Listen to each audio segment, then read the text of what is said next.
السلام عليكم ورحمة الله وبركاته. الحمد لله على إحسانه والشكر له على توفيقه وامتنانه، وأشهد أن لا إله إلا الله وحده لا شريك له تعظيما لشأنه، وأشهد أن سيدنا ونبينا محمدا عبد الله ورسوله الداعي إلى رضوانه، صلى الله تعالى عليه وعلى آله وأصحابه وخلانه إلى يوم عذابه ورضوانه. أما بعد، فأعوذ بالله من الشيطان الرجيم. بسم الله الرحمن الرحيم. لكل أمة جعلنا منسكا هم ناسكوه فلا ينازعنك في الأمر وادع إلى ربك إنك لعلى هدى مستقيم। আল্লাহ তাআলা ইরশাদ করেন, প্রত্যেক উম্মতের জন্য আমি ইবাদতের নিয়ম কানুন নির্ধারণ করে দিয়েছি। সেই নিয়ম কানুন তারা ফলো করে, অনুসরণ করে। অতএব এই বিষয়ে যেন তারা আপনার সাথে তর্ক না করে আপনি আপনার রবের দিকে দাওয়াত দান করুন, আহ্বান করুন। নিশ্চয় আপনি সহজ সরল পথের উপর আছেন। নাজমার মসজিদে আয়োজিত আজকের এই মাহফিলে উপস্থিত সম্মানিত মুসল্লি ভাইরা, সূরাতুল হাশ থেকে একটি আয়াত ৬৭ নম্বর আয়াত তিলাওয়াত করে এর সহজ সরল বাংলা অনুবাদ উপস্থাপন করলাম। এই একটি আয়াতে আল্লাহ সুবহানাহু ওয়া তাআলা আলোচনা করেছেন যে প্রত্যেক উম্মতের জন্য আল্লাহ তাআলা ইবাদতের নিয়ম কানুন বলে দিয়েছেন। প্রত্যেক যুগে আল্লাহ তাআলা মানুষের জন্য ইবাদতের একটি নিয়ম কানুন নির্ধারণ করে দিয়েছেন এবং এক এক উম্মতের নিয়ম কানুন এক এক রকম। লিকুল্লি উম্মাতিন জাআলনা মানসাকান হুম নাসিকু। আল্লাহ সুবহানাহু ওয়া তাআলা প্রত্যেক উম্মতের জন্য নবী পাঠিয়েছেন, আর সকল নবীদের মূল দাওয়াত একটা ছিল, সেটি হচ্ছে আন ইবুদুল্লাহ, ইবাদত করো আল্লাহ তাআলার। কিন্তু শরীয়তের শাখা প্রশাখামূলক বিষয়গুলো এক এক নবীর এক এক উম্মতের এক এক রকম ছিল। শরীয়তের শাখা প্রশাখামূলক ছোটো ছোটো বিষয়গুলো পৃথক পৃথকভাবে কোনো কোনো বিষয় আল্লাহ তাআলা নির্ধারণ করে দিয়েছেন। যেমন তাওরাত ছিল মূসা আলাইহিস সালামের উম্মতের জন্য, ইনজিল ছিল হযরত ঈসা আলাইহিস সালামের উম্মতের জন্য, আর আল কোরআন ছিল রাসূলুল্লাহ সাল্লাল্লাহু আলাইহি ওয়াসাল্লামের উম্মতের জন্য শরীয়ত, জীবন ব্যবস্থা। কোরআনের সব বিধান তাওরাতের মতো নয়, তাওরাতের সব বিধান ইনজিলের মতো নয়। এক এক উম্মতের জন্য আল্লাহ তাআলা লিকুল্লি উম্মাতিন জাআলনা মানসাকা, এক এক উম্মতের জন্য আল্লাহ তাআলা এক এক ধরনের ইবাদতের আইন কানুন বলে দিয়েছেন। মূল হচ্ছে একরকম, তাওহীদ, রিসালাত, আখিরাত। শুধু আল্লাহর ইবাদত করতে হবে, নবীকে মানতে হবে। এই জীবনের পর আবার আরেকটি জীবন আছে, আখিরাতে আল্লাহর সামনে হাজির হয়ে প্রত্যেক আমলের হিসাব দিতে হবে। এই বিষয়ে সব নবীদের দাওয়াত একরকম ছিল। কিন্তু শাখা প্রশাখামূলক নামাজ এর নিয়ম কানুন, সিয়ামের নিয়ম কানুন, হজের নিয়ম কানুন ইত্যাদি, এই সকল বিষয় আল্লাহ তাআলা বলেন আমি এক এক নবীকে এক এক রকম তার উম্মতের জন্য বিধান দিয়েছি। যেমন তাওরাত সম্পর্কে আল্লাহ তাআলা ইরশাদ করেন, ইন্না আনজালনাত তাওরাতা ফিহা হুদান ওয়া নূর। আমি তাওরাত নাজিল করেছি, তাতে রয়েছে হিদায়াত এবং নূর। এটা কোরআন সম্পর্কে আল্লাহ তাআলা বলছেন না, তাওরাত সম্পর্কে বলছেন। ইন্না আনজালনাত তাওরা, আমি তাওরাত নাজিল করেছি সেই যুগে মূসা আলাইহিস সালামের উপর। ফিহা হুদান ওয়া নূর, সেই তাওরাতে হিদায়াত আছে সেই কওমের জন্য এবং তাদেরকে সঠিক পথ দেখানোর জন্য নূর, আলো রয়েছে। কেন শুধু তাওরাত চুমু দেওয়ার জন্য, মাথায় রাখার জন্য আর পাঠ করার জন্য? আল্লাহ বলেন না, এই তাওরাত আমি সেই যুগে দিয়েছিলাম তাওরাতের আলোকে সমাজ, রাষ্ট্র ব্যবস্থা পরিচালনা করার জন্য, নিজের জীবন, পরিবারের জীবন। তাওরাতের মধ্যে আল্লাহ তাআলা যেভাবে বলেছেন নবীরা সেই তাওরাত বাস্তবায়ন করবেন এবং যারা নেককার আল্লাহ ওয়ালা বান্দা রয়েছে তারা তাওরাতের আলোকে জীবন পরিচালনা করবেন। এই জন্য আমি এই তাওরাতটি সেই যুগে দিয়েছিলাম। يحكم بها النبيون الذين أسلموا للذين هادوا والربانيون والأحبار بما استحفظوا من كتاب الله وكانوا عليه شهداء يحكم بها النبيون তাওরাত আমি দিয়েছি যাতে করে নবীরা এই তাওরাতের আলোকে হুকুম করে, বিচার করে। তাওরাতের মধ্যে যে আইনগুলো আমি বলে দিয়েছি এই আইনগুলো যেন তারা বাস্তবায়ন করে। আল্লাযীনা আসলামু, যারা আমার বিধান মানতে চায়, আমার বিধানের সামনে সারেন্ডার করেছে, আত্মসমর্পণ করেছে, তারাও এই তাওরাতের আলোকে যেন বিচার করে। তারপরে তাওরাতের যুগ শেষ হলো, আল্লাহ বলেন তারপর আমি ইনজিল দিলাম, ঈসা আলাইহিস সালামের উপর নাজিল করলাম। কেন? তাওরাতের মতো যাতে করে এই উম্মত, ঈসা আলাইহিস সালামের উম্মত, তারা যেন ইনজিলের আলোকে তারা জীবন গড়তে পারে। وآتيناه الإنجيل فيه هدى ونور ومصدقا لما بين يديه من التوراة وهدى وموعظة للمتقين। তাওরাত আমি দিয়েছি মুসা আলাইহিস সালামকে, ঈসা আলাইহিস সালামকে ইনজিল দিয়েছি। ইনজিলের মধ্যে রয়েছে হুদান ওয়া নূর, হিদায়াত এবং নূর। মাউইযা, নসিহত রয়েছে, যাতে করে এই ইনজিলের আলোকে সেই উম্মত জীবন গঠন করে। তাওরাতের যুগ শেষ, ইনজিলের যুগ শেষ, এখন আল্লাহ তাআলা আমাদেরকে বলছেন এখন আমি তোমাদেরকে একটি কিতাব দিয়েছি। وأنزلنا إليك الكتاب بالحق مصدقا لما بين يديه من الكتاب ومهيمنا عليه। আল্লাহ তাআলা আমাদেরকে বলছেন আমি তোমাদেরকে একটি কিতাব দিয়েছি, এই কিতাব আগের কিতাবগুলোকে সত্য বলে ঘোষণা করে। কোরআন এসে এটা বলে না যে তাওরাত মিথ্যা ছিল, ইনজিল মিথ্যা ছিল, বরং মুসাদ্দিকাল লিমা বাইনা ইয়াদাইহি মিনাল কিতাব, কোরআন বলে যে আগের সব কিতাবগুলো সেই যুগে সঠিক ছিল। প্রত্যেক কিতাব, আসমানি কিতাব যেগুলো আল্লাহ তাআলা নাজিল করেছেন, কোরআন এসে এটা বলে না যে আগের সব কিতাবগুলো মিথ্যা ছিল, বরং মুসাদ্দিকাল লিমা বাইনা ইয়াদাইহি মিনাল কিতাব, আগের কিতাবগুলোকে কোরআন সত্য বলে ঘোষণা করে। তবে ও মুহাইমিনান আলাইহি, আগের কিতাবগুলোর উপর কোরআন নিয়ন্ত্রণ করে। অর্থাৎ আগের বিধানগুলোর মধ্যে যেটাকে কোরআন বলে এখন সচল, এটা এখন চলবে। আর কোরআন যখন এসে বলবে না আগের এই বিধানটি সেই যুগে সঠিক ছিল কিন্তু এখন এটা রহিত হয়ে গেছে, তাহলে এখন তাওরাত মানা যাবে না। কোরআন যেটাকে রহিত করে দিয়েছে ওই বিধান তাওরাতে থাকলে সেটা মানা যাবে না, ইনজিলে থাকলে সেটা মানা যাবে না। কোরআন বলছে এটা এখন রহিত হয়েছে, ডিলিট হয়েছে, মানসুখ হয়েছে, রহিত হয়েছে, এখন এটা বাদ দিয়ে তাওরাত ইনজিল না মেনে কোরআনের বিধান মানতে হবে। কিসের বিধান মানতে হবে? কোরআনের বিধান মানতে হবে। এটাকে বলা হয়েছে ওয়া মুহাইমিনান আলাইহি। কোরআন তাওরাত ইনজিলের উপর নিয়ন্ত্রক, কন্ট্রোল করে। যেটাকে কোরআন সঠিক বলবে এটা সঠিক, যেটাকে কোরআন বলবে না এটা এখন চলবে না, এটা এখন চলবে না। সবগুলো সত্য, সেই যুগে সত্য ছিল, কিন্তু বর্তমানে কোনটা চলবে আর কোনটা বাদ দিতে হবে এটা কোরআন নির্ধারণ করবে। অতএব আল্লাহ তাআলা বলেন এখন আমি যে কিতাব দিয়েছি এই কিতাবের আলোকে জীবন গড়ো। ফাহকুম বাইনাহুম বিমা আনজালাল্লাহ।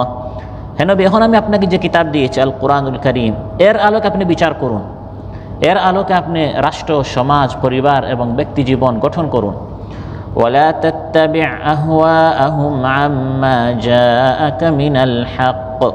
কোরআন বাস্তবায়ন করতে গেলে অনেকের মুখ কালো হয়ে যাবে, অনেকে নারাজ হয়ে যাবে, অনেকে অসন্তুষ্ট হয়ে যাবে, অনেকের স্বার্থের উপর আঘাত হানবে।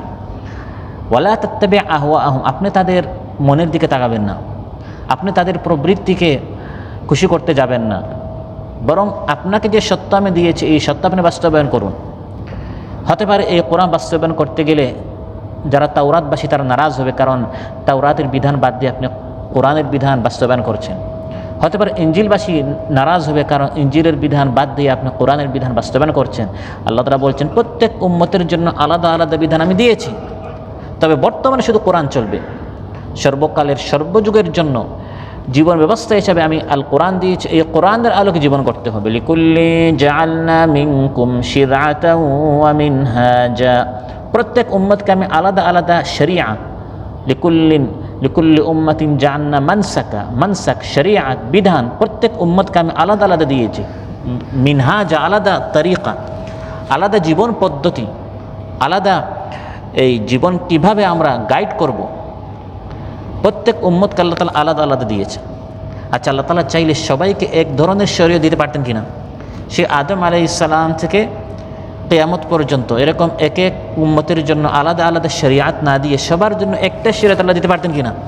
দিতে পারতেন। তো আল্লাহ তাআলা আলাদা আলাদা কেন করলেন, সেই জবাবটা আল্লাহ তাআলা দিচ্ছেন।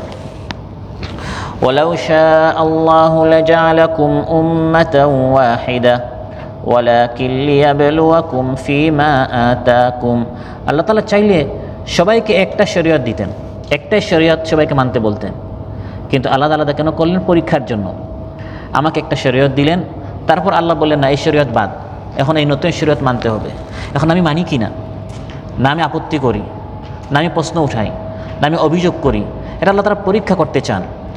কারো বিধান সহজ, কারো বিধান কঠিন, আবার আগেরটা কঠিন পরেরটা সহজ হতে পারে, আবার আগেরটা সহজ পরেরটা কঠিন হতে পারে। এখন আমি শুধু সহজটা খুঁজি, মন মতো যেটা সেটা তালাশ করি, এরকম না। আমার আল্লাহ তাআলা যখন যেটা বলেন সেটা আমি সামি'না ওয়া আতা'না বলে আল্লাহর বিধান মানি।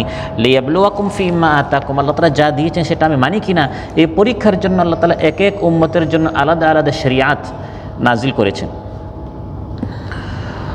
অথবা এই আয়াতের অর্থ এটাও হতে পারে লিকুল্লি উম্মাতিন জাআলনা মানসাকা, প্রতিটি উম্মতের জন্য একটি স্থানকে তাদের জন্য নির্ধারণ তারা নিজেরা করে নিয়েছে।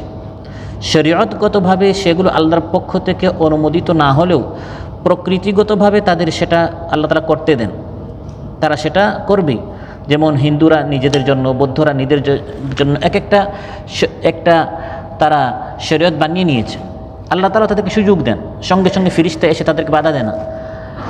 শরীয়তগতভাবে আল্লাহ তাআলা সেই তরিকত, সেই পদ্ধতি আল্লাহর পছন্দ নয়, কিন্তু প্রকৃতিগতভাবে আল্লাহ তাআলা সুযোগ দেন, মৃত্যু পর্যন্ত সে এই মিথ্যা তরিকার উপর সে চলে। এবং প্রত্যেক মানুষ এই দুনিয়াতে তার দিনের উপর সে খুশি। আমরা যারা সত্য দিন মানি আমরাও খুশি, আর যারা মিথ্যা দিন মানে তারা ভাবছে তাদেরটা সত্য। কুল্লু হিজবিম বিমা লাদাইহিম ফারিহুন, প্রত্যেক দল তাদের আদর্শ নিয়ে খুশি, তারা ভাবে তাদেরটাই সঠিক। আল্লাহ তাআলা বলছেন, হে নবী, প্রত্যেকেই মনে করে নিজের আদর্শ সত্য এবং নিজের আদর্শের পক্ষে তারা সংগ্রাম করে, মেহনত করে, আন্দোলন করে। এই সকল বাতিলের চাকচিক্য দেখে, তাদের শক্তি দেখে আপনি দুর্বল হয়ে যাবেন না। তাদের একটা আদর্শ আছে, এটা মিথ্যা। আপনার যে আদর্শ এটা সত্য। আমি আপনাকে আল কোরআন দিয়েছি এবং আল ইসলাম নামক জীবন ব্যবস্থা দিয়েছি, আপনি এটাকে আঁকড়ে ধরুন এবং এই শরিয়াত আমি আপনাকে যে দিন দিয়েছি এটা বাস্তবায়ন করার জন্য আপনি সংগ্রাম, আন্দোলন, মেহনত, চেষ্টা প্রচেষ্টা সর্বোচ্চ করুন। সুবহানাল্লাহ। ফালা ইউনাজিউন্নাকা ফিল আমর, আল্লাহ তাআলা আপনাকে যে দিন এবং শরিয়াত দিয়েছেন, যে ইসলাম দিয়েছেন, তা পূর্ববর্তী আগের দিনসমূহের মূলনীতিরই অনুসারী। মৌলিকভাবে সবগুলো সত্য দিনগুলো এক, তাওহীদ, রিসালাত, আখিরাতের উপর। সুতরাং পূর্ববর্তী শরীয়তের অনুসারীদের উচিত এই ব্যাপারে এখন শেষ নবী সাল্লাল্লাহু আলাইহি সাল্লামের সাথে তর্ক বিতর্ক না করে, তিনি যখন একটি শরীয়ত দিবেন বারবার অভিযোগ এবং প্রশ্ন না করে রাসূল সাল্লাল্লাহু আলাইহি সাল্লাম যে শরীয়ত নিয়ে এসেছেন এটাকে মেনে নিতে হবে। এখন যদি মূসা আলাইহিস সালামও আসেন, তিনি তার দিন বাস্তবায়ন করবেন না, বরং তিনি আসবেন রাসূল সাল্লাল্লাহু আলাইহি সাল্লামের দিন বাস্তবায়ন করার জন্য। যেখানে নবী মূসা আলাইহিস সালাম রাসূল সাল্লাল্লাহু আলাইহি সাল্লামের দিন এখন বাস্তবায়ন করবেন, সেখানে তার কোনো অনুসারী এটা বলার তার সুযোগ নেই যে আমি ইসলাম মানি না, আমি সেই ইহুদি ধর্ম মানি। যদি ওই ইহুদি ধর্ম এখন অবিকৃত অবস্থায় থাকেও, তাও সেটা এখন মানার সুযোগ নেই। এখন আল্লাহ তাআলা যে জীবন বিধান দিয়েছেন, ইসলাম দিয়েছেন, এটা প্রত্যেককে মানতে হবে। এমনকি রাসূল সাল্লাল্লাহু আলাইহি ওয়াসাল্লামের সাথে করেন নবী মূসা আলাইহিস সালাম আসলেও তাকে এখন ইসলাম মানতে হবে। ইসলামের মাধ্যমে আল্লাহ তাআলা আগের সব শরীয়তকে রহিত করে দিয়েছেন। বাইহাকিতে এবং মুসনাদ আহমদ এসেছে, ক্বালা রাসূলুল্লাহ সাল্লাল্লাহু আলাইহি ওয়াসাল্লাম ওয়াল্লাযী নাফসি বিয়াদিহি, আল্লাহর কসম করে আমি নবী বলছি, লাকাদ জিতুকুম বিহা বাইদা নাকিয়া, আমি তোমাদেরকে সুস্পষ্ট, সাদা, পরিষ্কার, দিবালোকের মতো স্পষ্ট একটি জীবন বিধান দিয়েছি। এখানে কোনো অস্পষ্টতা নেই যে কেউ বুঝতে পারছে না এটা আমরা কিভাবে মানব, কিভাবে বাস্তবায়ন করব, বর্তমানে এটা কি সময় উপযোগী, যুগোপযোগী, এটা কি মানলে আমাদের জন্য কল্যাণ হবে, এরকম অকল্যাণ বা অস্পষ্ট কোনো দিন আল্লাহ তাআলা আমাদেরকে দেননি। বরং আল্লাহ তাআলা আমাদেরকে যে দিন দিয়েছেন এটা স্পষ্ট, এটা বর্তমান যুগোপযোগী, এর মধ্যেই আমাদের কল্যাণ রয়েছে। ওয়াল্লাযী নাফসি বিয়াদিহি, আল্লাহর কসম করে আমি নবী বলছি, এই যে স্পষ্ট দিন জীবন ব্যবস্থা আল্লাহ তাআলা আমাদেরকে দিয়েছেন, লাউ আন্না মূসা হাইয়ান লাউ আন্না মূসা কানা হাইয়ান মা ওয়াসিআহু ইল্লা আন ইয়াত্তাবিআনি, মূসা আলাইহিস সালাম যদি এখন জিন্দা হতেন, জীবিত হতেন, তিনি এসে আমার ইত্তিবা করতেন। সুবহানাল্লাহ। তিনি নবী হিসাবে আসতেন না, বরং আমি নবীর ইত্তিবা তিনি করতেন, ইসলামটা তিনি বাস্তবায়ন করতেন, প্রতিষ্ঠা করতেন। লাউ কানা মূসা হাইয়ান ওয়াত্তাবা'তুমূহু ওয়া তারাকতুমুনি লাদালালতুম, এখন যদি মূসা আলাইহিস সালাম জীবিত হতেন আর তোমরা আমি নবীকে বাদ দিয়ে মূসার অনুসারী হতে, তাহলে তোমরা সবাই পথভ্রষ্ট হতে। হ্যাঁ, সেই যুগে মূসা আলাইহিস সালামের শরীয়ত সঠিক ছিল, কিন্তু যে আল্লাহ তাআলা মূসা আলাইহিস সালামকে সেই জামানায় শরীয়ত দিয়েছেন, সেই আল্লাহ তাআলা বলছেন বর্তমানে শরীয়ত হচ্ছে আল ইসলাম, এখন ইসলাম প্রতিষ্ঠা করতে হবে, ইসলাম মানতে হবে। ফালা ইউনাজিউন্নাকা ফিল আমর, অতএব হে নবী, তারা যেন আপনাকে আমি যে শরীয়ত দিয়েছি এই শরীয়তের বিষয়ে তারা যেন তর্ক না করে। কোনো মুসলমানের এই অধিকার নেই সে বলবে যে আমি এখন ইহুদি ধর্ম মানব বা খ্রিস্ট ধর্ম মানব বা ইসলামকে বাদ দিয়ে আমি ধর্মনিরপেক্ষ মতবাদ মানব বা আমি জাতীয়তাবাদ মানব বা আমি সমাজতন্ত্রে বিশ্বাস করব। ইসলাম নিয়ে তর্ক করার, ইসলাম নামক এই শরীআত, এই জীবন ব্যবস্থা আমি মানি না, আমি পছন্দ করি না, বা এর কোনো একটি অংশ আমি মানি না, এটা বলার অধিকার কোনো মুসলমানের নেই। আপনি হয় মুসলমান হবেন বা আপনি কাফির হবেন। আর যদি আপনি বলেন ইসলাম মানি, তারপরে ইসলামের কিছু কিছু অংশ আপনি বলেন যে এটা এই শরীয়তের এই বিধানগুলো আমি মানি না বা পছন্দ করি না, সেটা রাজনীতির হোক বা অর্থনীতির হোক বা পরিবার নীতির হোক বা উত্তরাধিকারী আইন হোক বা ফৌজদারি দণ্ডবিধি হোক, যে কোনো একটি আইনের ক্ষেত্রে যদি আপনি বলেন শরীয়তের এই বিধান আমি মানি না, কোরআন বলছে এরা হচ্ছে মুনাফিক। কোরআন বলছে এরা হচ্ছে মুনাফিক।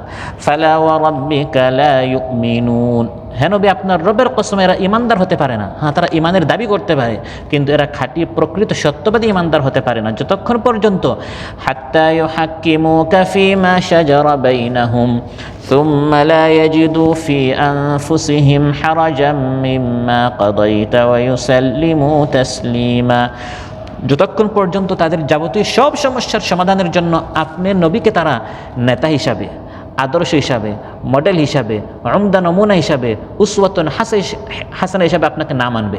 তারপর আপনি একটা ফয়সালা করলেন, আপনি একটি মীমাংসা করলেন, আপনি জবাব দিলেন, এরপরে যদি মনে খটকা থাকে, প্রশ্ন থাকে, মনটা যদি সংকুচিত হয়, মনের মধ্যে যদি কোনো একটি দুর্বলতা থাকে যে ইসলাম মানলে, নবীর ফয়সালা মানলে আমরা তো পিছনের দিকে চলে যাব, আমরা তো মৌলবাদ হয়ে যাব, আমরা তো কট্টরপন্থী হয়ে যাব, উগ্রবাদ হয়ে যাব, জঙ্গি হয়ে যাব, এই ধরনের যদি চিন্তা কোনো মুসলমান লালন করে, লা ইউমিনুন, এরা ইমানদার হতে পারবে না। বরং আমার নবী যা বলেছেন ওয়া ইউসাল্লিমু তাসলিমা, এই শরীয়তটি মেনে নিতে হবে খুশি মনে, সন্তুষ্ট চিত্তে, মনে কোনো সংকীর্ণতা, দুর্বলতা থাকা যাবে না, তখন আপনি খাঁটি ইমানদার হবেন। অতএব শরীয়তের উপর আপত্তি করা, এটি এই নতুন যে আমরা 21 শতাব্দীতে দেখছি লিখনির মাধ্যমে, টকশোতে, বক্তব্যে নামদারি মুসলমানরা করছে, এটি নতুন কিছু নয়। কোরআন বলে দিয়েছে এটা যুগ যুগ ধরে চলে আসছে। ফালা ইউনাজিউন্নাকা ফিল আমর, ইসলামের এক একটা আমর, এক একটা বিষয়ে আপত্তি করা, এটি পুরাতন বিষয়। যখন আল্লাহ তাআলা বললেন যে সুদ হারাম, বেচা কিনা হালাল, তখন তার আপত্তি করলো। দুইটাই তো একরকম, দুইটারই উদ্দেশ্য হচ্ছে মুনাফা। সুদের মাধ্যমে আমাদের লাভ হয়, বেচা কেনা ব্যবসার মাধ্যমে কি হয়, লাভ হয়। শরীয়তের এই বিধানের উপর তারা আপত্তি করেছিল 1000 বছর আগে। বর্তমানেও আমরা দেখি অনেকে বিভিন্ন কৌশলে নাম চেঞ্জ করে, ব্যাংকিং ইন্টারেস্ট বলে, ফাওয়াইদ ব্যাংকিয়া বলে, ব্যাংকিং ফায়দা বলে নাম চেঞ্জ করে শরীয়তের এই স্থায়ী বিধানকে, অর্থনীতির এই কাঠামোকে, এই ভিত্তিকে তারা ভেঙে দিতে চায়, তারা রহিত করে দিতে চায়, তারা এটাকে ধ্বংস করতে চায়। অথচ আল্লাহ তাআলা বলেন যে একদল অমুসলিম ইসলামের উপর যারা আপত্তি করে তারা বলে যালিকা বিআন্নাহুম ক্বালু ইন্নামাল বাইউ মিসলুর রিবা, তারা বলে বাই হচ্ছে রিবার মতো, বেচা কিনা আর সুদ, রিবা হচ্ছে একরকম, দুইটার উদ্দেশ্য হচ্ছে মুনাফা। আল্লাহ বলে না, একটা এবং আরেকটার মধ্যে অনেক তফাৎ রয়েছে। ওয়া আহাল্লাল্লাহুল বাইআ ওয়া হাররামার রিবা, দুইটাকে তুমি সমান করো কি করে? তোমার রব, তোমার মাবুদ, তোমার আইনদাতা, তোমার বিধানদাতা, যিনি আইন কানুন প্রদান করেন সেই আল্লাহ তাআলা একটাকে হালাল করেছেন, একটাকে হারাম করেছেন, দুইটা সমান হতে পারে না। শরীয়তের এই বিধানের উপর আপত্তি করে হারামকে হালাল বানানোর বা হালালকে হারাম বানানোর অধিকার কোনো মানুষের নেই। এটা হচ্ছে শরীয়ত, একটা হালাল একটা হারাম, এটা আপনাকে মেনে নিতে হবে, তখন আপনি মুসলমান হবেন। আর যদি রাসূল সাল্লাল্লাহু আলাইহি ওয়াসাল্লামের সাথে ফালা ইউনাজিউন্নাকা ফিল আমর, প্রত্যেকটা বিষয়ে তর্ক করেন, এটা কেন হালাল, এটা কেন হারাম, এটা কেন মানব, প্রত্যেকটা বিষয় যদি কেন কেন করেন। রাসূল সাল্লাল্লাহু আলাইহি ওয়াসাল্লাম যিনি আমাদের আদর্শ মডেল, যিনি আমাদের উসওয়াতুন হাসানা, তাকে আদর্শ না মেনে আপনি আপনার মন মতো চলতে চান, বা আপনার কথিত নেতা বা আপনার কথিত বিভিন্ন পীর বুজরুগ আকাবির যারা রয়েছে তাদের অন্ধ অনুসরণ করতে চান, আল্লাহ তাআলা বলেন যারা আমার নবীর এভাবে খেলাফ চলবে, উল্টা চলবে, প্রশ্ন করবে, আপত্তি করবে, তাদেরকে আপনি সাবধান করুন কঠিন শাস্তির। দুনিয়া এবং আখিরাতে তারা ধ্বংস হবে, কারণ তারা আমার নবীকে আমি যে শরীয়ত দিয়েছি এটা তারা মানছে না, এটা তাদের পছন্দ হচ্ছে না।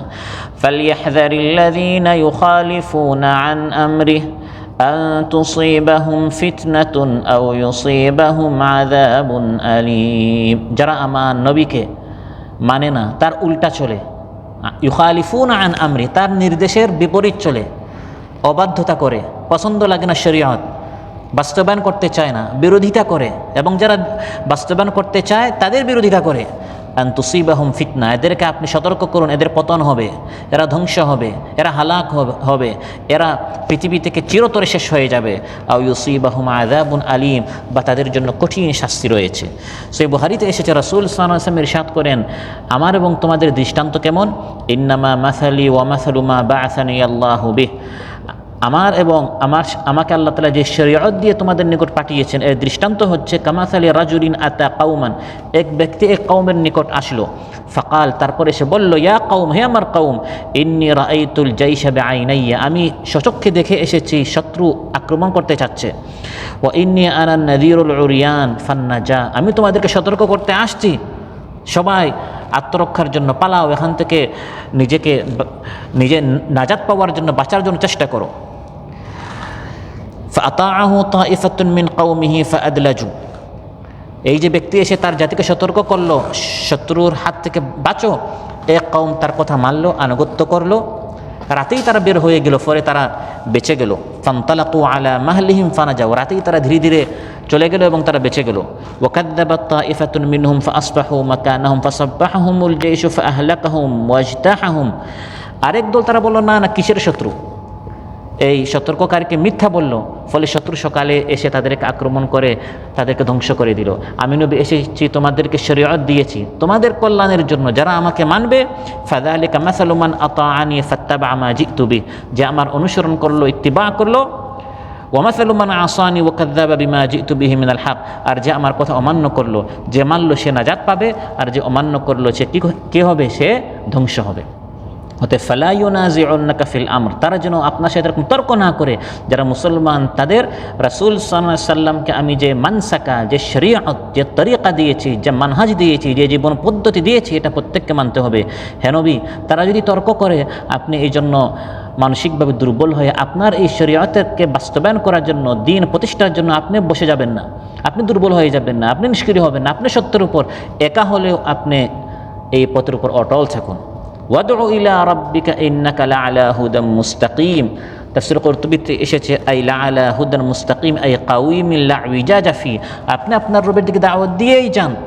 তারা শরীয়তের বিরোধিতা করুক, তারা বলুক যে আমরা শরীয়ত বন্ধ করে দিতে চাই, খতম করে দিতে চাই, আপনি শরীয়ত বাস্তবায়ন করার জন্য সংগ্রাম করে যান, একদিন আপনার এই দিনের সুবহে সাদিক হবে ইনশাআল্লাহ। আপনি আন্দোলন সংগ্রাম চালিয়ে যান, মেহনত চালিয়ে যান, একদিন আপনাকে আমি যে শরীয়ত দিয়েছি, যে ইসলাম দিয়েছি, একদিন প্রতিষ্ঠা হবে। আপনি তাদের তর্ক বিবাদের কোনো পরোয়া না করে তাদেরকে নিজ রবের দিকে, ইলা রাব্বিকা, আপনি আপনার প্রতিপালকের দিকে দাওয়াত দিয়ে যান, আহ্বান করতে থাকুন। কারণ ইন্নাকা লাআলা হুদাম মুস্তাকিম, আপনি সিরাতে মুস্তাকিমের উপর আছেন, আপনি সরল পথের উপর আছেন, কেবল আপনি প্রতিষ্ঠিত আছেন সিরাতে মুস্তাকিমের উপর, বাকি এরা সবাই মিথ্যার উপর। তাদের সংখ্যা যত বেশি হোক, আপনি মেহনত চালিয়ে যান, আপনার সংখ্যা ধীরে ধীরে বাড়বে, আপনার শক্তিও ধীরে ধীরে বাড়বে। একদিন আমি আপনাকে প্রতিষ্ঠিত করব। আল্লাহর উপর ভরসা করে এই শরীয়তকে, আমি আপনাকে যে মানসাক, যে শরীয়ত, যে তরিকা দিয়েছে, এটা প্রতিষ্ঠা করার জন্য জান, মাল, সময়, শ্রম, যৌবন, জীবন সব কিছু দিয়ে আপনি ত্যাগ কোরবানি করুন আল্লাহর উপর ভরসা করে, এবং মেহনত করে যান, আপনি একদিন বিজয় হবেন ইনশাআল্লাহ।